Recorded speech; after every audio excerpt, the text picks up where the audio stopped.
आज हम श्रद्धे द्वारा रचित भक्ति गाथा में से वासनाओं के भावनाओं में रूपांतरण की कथा, इसके बारे में पढ़ रहे हैं। श्रद्धे हमें बताते हैं, आह्वान के स्वरों की गूंज हिम शिखरों में संव्याप्त होती हुई परा प्रकृति की सूक्ष्मता को स्पंदित करने लगी। ये स्पंदन क्रमिक रूप से तीव्र होते गए और फिर सहसा निरब्ध आकाश में एक नया चंद्रोदय हुआ। इस चंद्रमा का प्रकाश, आभा, सौंदर्य स्वयं में संपूर्ण था। आकाश में दो चंद्रमाओं की उपस्थिति ने एक बार की सबको अचरज में डाल दिया, परंतु दूसरे ही क्षण ऋषि मंडल ने आश्वस्ति की सांस ली। उन्होंने देखा कि यह नवोदित चंद्रमा शनैः शनैः हिमालय की उस दिव्य घाटी में अवतरित हो रहा था।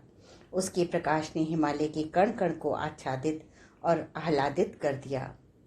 वहां उपस्थित देवों और महर्षियों के अंतस में भी पुलकन की पूर्णिमा चमक रही थी। उन्होंने अनुभव कर लिया था कि यह नवोदित चंद्रोदय और कुछ नहीं, स्वयं देवऋषि नारद का आगमन है। उनके इस हिमधरा पार आगमन के साथ ही संपूर्ण वातावरण प्रभु नाम से संपूरित सामगान के स्वरों में गूंज उठा। बड़ी मधुर और अलौकिक थी यह स्वर लहरी।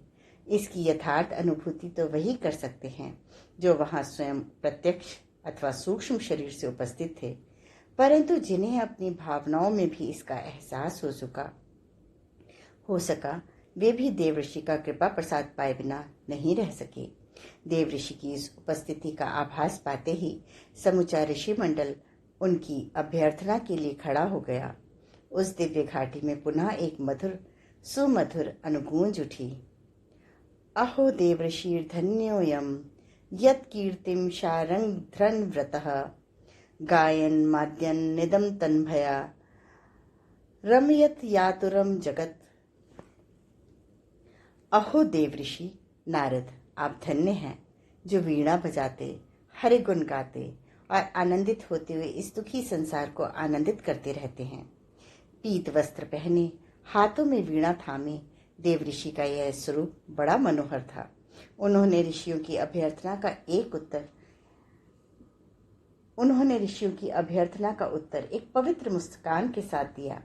आज आप सब ऋषियों ने, महर्षियों ने मुझे क्यों स्मरण किया?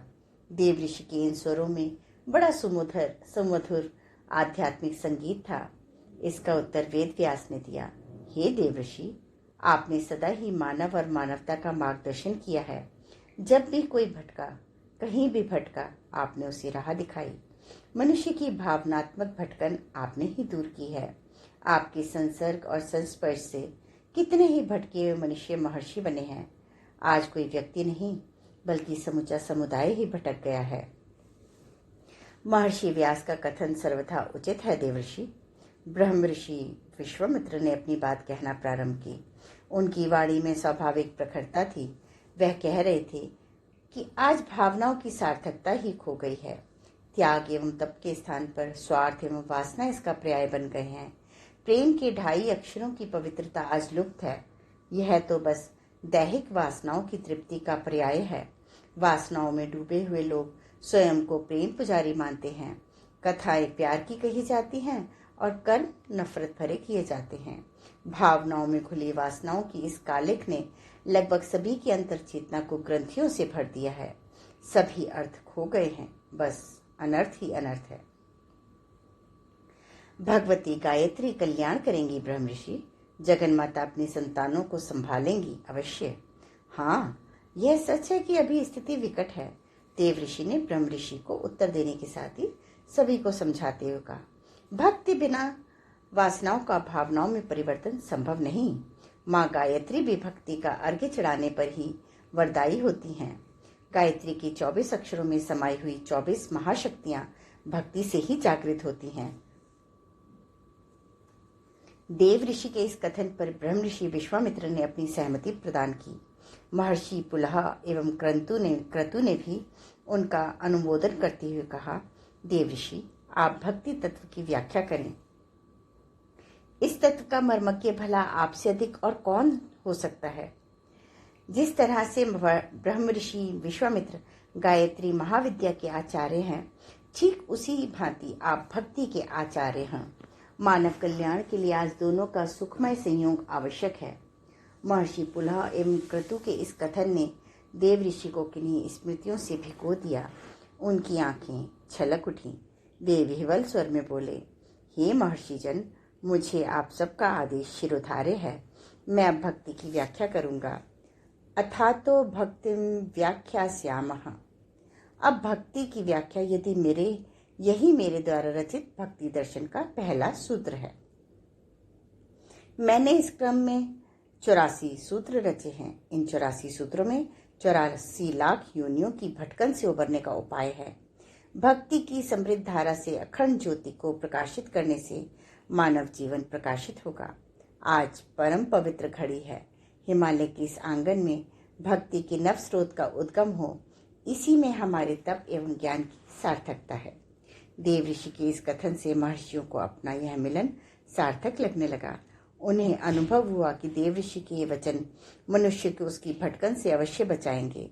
सभी महर्षियों की इन मानसिक तरंगों को अनुभव करते हुए परम भागवत नारद ने कहा, हे महर्षि जन, आज मैं अपनी अनुभव कथा कहता हूँ। मैंने अपनी वासनाओं को भावनाओं में कैसे बदला। मेरी यह अनुभव गाथा ही भक्ति के इस प्रथम सूत्र की व्याख्या है। देव ऋषि नारद के इस कथन ने सबकी उत्सुकता जागृत कर दी। कथा श्रवण की लालसा में सभी के मन में निस्पंदन हो गए। साथ ही भक्ति की अमृत गंगा बहने लगी।